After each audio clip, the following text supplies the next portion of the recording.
NFL Commissioner Roger Goodell and Seattle Seahawks wide receiver Doug Baldwin told a group of senators the league is supporting bipartisan efforts on criminal justice reform, showing that the NFL is becoming involved with concerns of players who have been taking a knee during the playing of the national anthem during the past 2 seasons.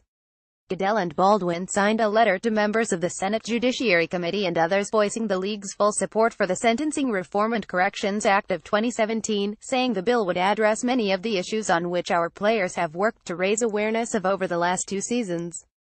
This bill seeks to improve public safety, increase rehabilitation and strengthen families, the letter said.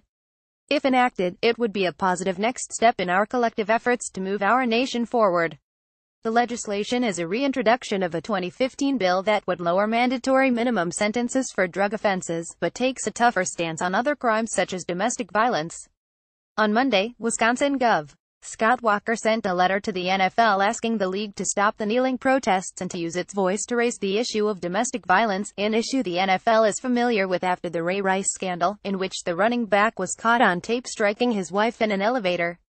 The incident sparked nationwide outrage and criticism that the league hadn't punished Rice harshly enough before the video's release.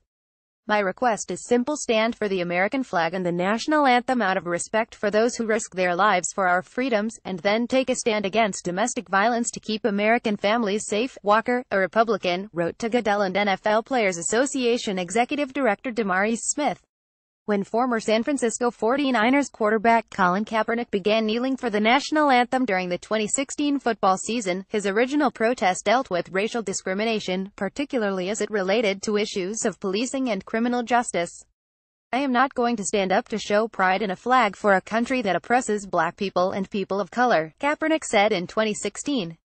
To me, this is bigger than football and it would be selfish on my part to look the other way. There are bodies in the street and people getting paid leave and getting away with murder. However, after President Trump reignited the issue this year, the kneeling protests spread widely through the league and sometimes seemed to be as much of a protest against the president as a stance against racial inequalities in the criminal justice system. Kaepernick, meanwhile, has filed a suit against NFL team owners. He says the league and the owners have colluded to deprive Mr. Kaepernick of employment rights in retaliation for Mr. Kaepernick's leadership and advocacy for equality and social justice and his bringing awareness to peculiar institutions still undermining racial equality in the United States.